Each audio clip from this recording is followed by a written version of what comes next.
Everybody. Woo, okay. This has been interesting trying to do this going live from the road, but it's good. Shows me I can do it with all kinds of funny little contraptions. Hooking up my computer with a webcam and my phone with a teeny little um, what's it called? Stand. But here we go. Hey Tito, how are you? Um, Well, I was talking yesterday a bit about the situation here in the US, the economic situation of what's going on. And I realized that there's something that people, I think, have a mistaken idea about with regards to, what the Democrats are talking about regarding raising taxes. I think a lot of people feel like, oh, well, that's good. We should raise taxes on the rich. They deserve to pay more, or, we should raise taxes on the corporations. They shouldn't be getting out of paying taxes, and so on. And in theory, that sounds good, right? Like, okay, well, we should tax the rich more because they've got more money and therefore they can, they should help to support other people in the economy. Now, we're not going to get into the ethics of taking money or redistributing money, but I am going to say that there is something that people, I think, are mistaken about. Remember, we were talking about how inflation has gone up incredibly high. So, what happens when you tax a corporation or a company, or particularly a utility, for instance? Utilities are legally allowed to pass through all taxes to their clients, to their customers.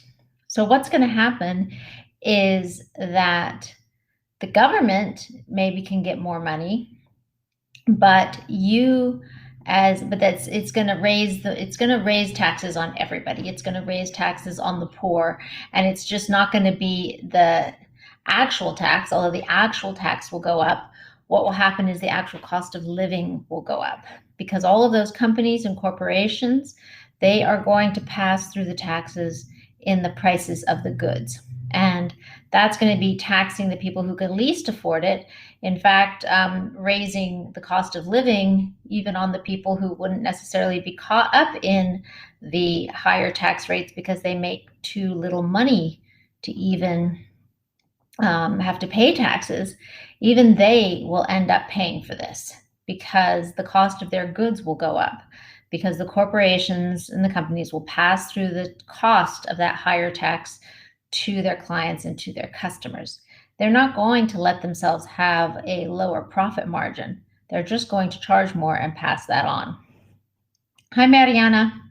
So it's important to understand how this works. So you're not just like, woohoo, okay, raise taxes.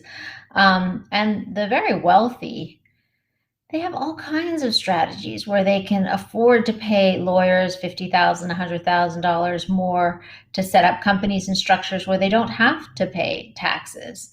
And they legally are set up not to pay taxes. Hi, nice to see you.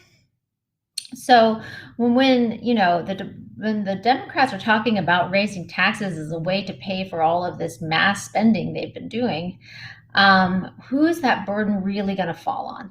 It's really going to fall on the working class, the people who have been the hardest hit by this pandemic. It's going to fall on them the most. It's going to fall on professionals, any doctors, lawyers, people in service industry, nurses, anybody in the professional fields. It falls hardest on them, as well as smaller businesses. What do I mean? Small businesses, entrepreneurs who do not have the savvy and the large team of lawyers and the enormous amount of money to set up tax layers and layers of tax structuring. And this tax structuring is perfectly legal, and they're not doing away with it. There's certainly no talk of that. So if you don't, and the companies that do have the money, that are making all of that money, what they can't structure their way out of, they just pass through to the customers. But if you are a small business person, a small entrepreneur, it might be a lot harder for you to raise your rates on your clients and customers than it is for a big corporation. Apple can just say, okay, the next iPhone is going to cost $100 more. So what? They raise it every year, right? They can do that. And people will just be like, oh, tough luck. Well, I guess we just have to buy it.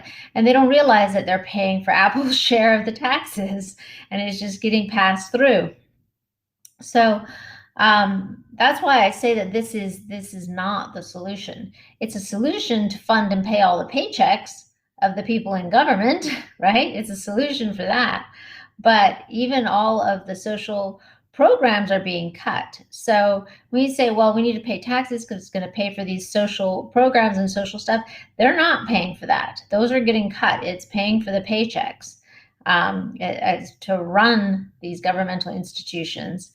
And the real burden is going to fall on the middle class. It always has. It falls hardest on the middle class, on the hardest workers in America.